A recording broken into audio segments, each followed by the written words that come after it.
Conversar com o Luiz várias questões constitucionais bastante atuais. Uma que é muito interessante é a prisão do ex-deputado Roberto Jefferson, do atual deputado Daniel Silveira. Tem uma banda do país que diz que não existe crime de opinião, que eles estão presos por crime de opinião, que o Supremo Tribunal Federal extrapolou. A Constituição prevê os crimes pelos quais eles foram presos? A Constituição, propriamente, não, né? Mas a Constituição dá base para que eles tenham sido presos. Data vênia daqueles que entendem diferentemente de mim, né? Eu entendo que o Supremo Tribunal Federal tem procurado preservar as instituições democráticas, a própria democracia. O Roberto Jefferson todo mundo viu, né? Não é segredo para ninguém, basta entrar lá no YouTube e a gente vê tudo que ele fala. Infelizmente, há uma parte da população bastante desinformada, uma parte da população que, lamentavelmente, se deixa ludibriar, se deixa enganar, não pelo conteúdo, né, do que é dito, mas pela forma. E tudo isso tem feito com que a nossa democracia tenha estado em risco, né?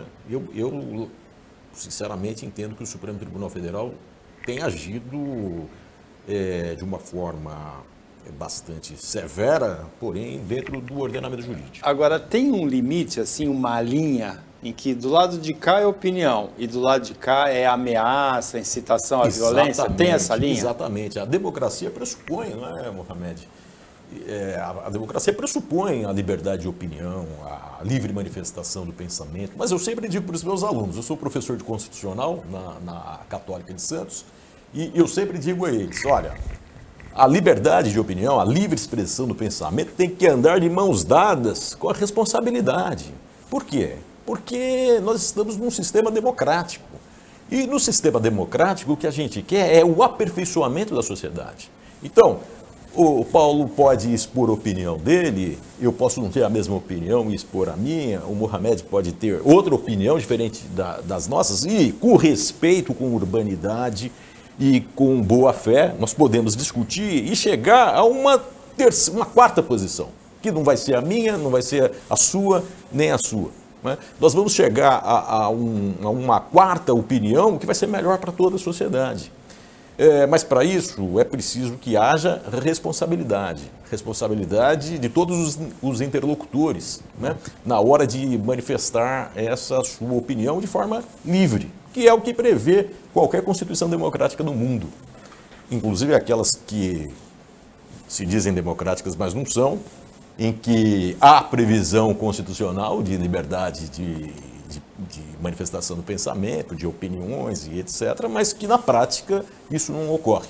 Eu não acho que aqui no Brasil nós estejamos desprezando a liberdade de manifestação do pensamento. Ao contrário, eu acho que é um momento delicado em que o Supremo Tribunal Federal está simplesmente buscando preservar a própria democracia, né?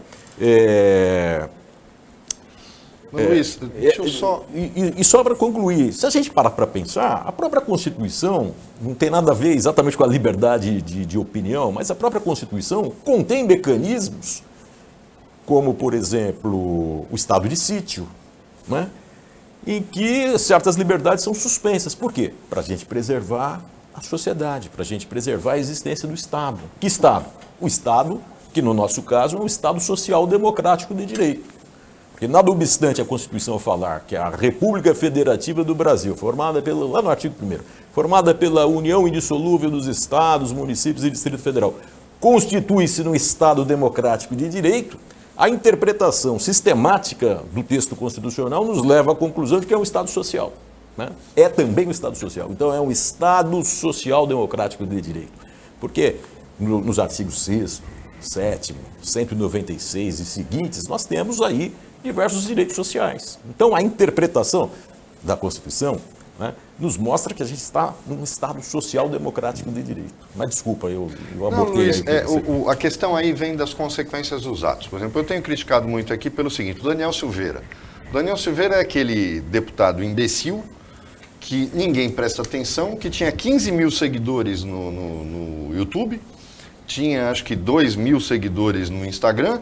Aí, de repente, o Alexandre de Moraes o transforma numa celebridade e esse cara passa a ter 2 milhões de seguidores no Instagram para ouvir as bobagens que ele fala. Simplesmente porque ele defendeu uma coisa anacrônica, que era o AI-5, e criticou o Supremo. O problema é que o Supremo acaba entrando num jogo que é muito perigoso, que é o de dar cartaz a quem não tem relevância nenhuma. Porque um cara que tem 15 mil seguidores falar do AI-5 e nada é a mesma coisa, e ninguém ia prestar atenção nele.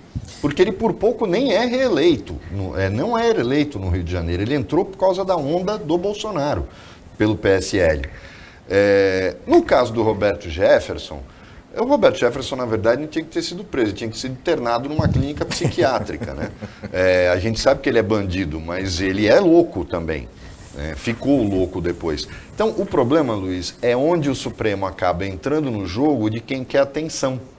Porque a gente nota claramente que o Bolsonaro e os seus asseclas, eles querem manter o conflito constante, a beligerância constante, porque é o único, o único meio deles conseguirem estar sempre sendo notícia, mesmo quando eles não têm absolutamente nada de novo e relevante para mostrar.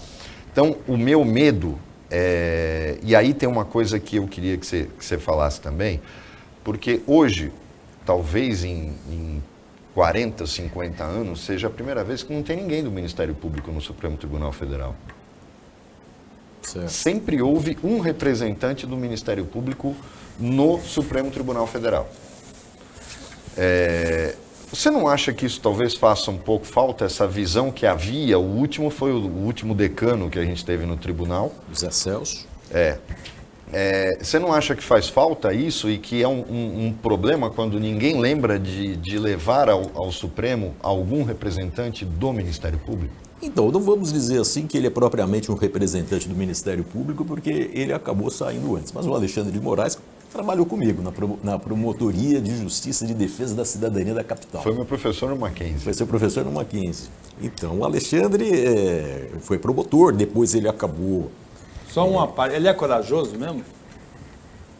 Ele é. Ele e eu vou lhe dizer uma coisa, é uma opinião minha, né? Eu acho que, pelo que eu conheço do Alexandre, a hora que as condições estiverem melhores do país, eu acho que muita gente vai enfrentar uma situação difícil. Ele é corajoso. Então, eu posso dizer que ele é um representante do Ministério Público, né? Muito embora ele tenha deixado a carreira antes, ele foi secretário de Estado, ele também, enfim, ele resolveu advogar.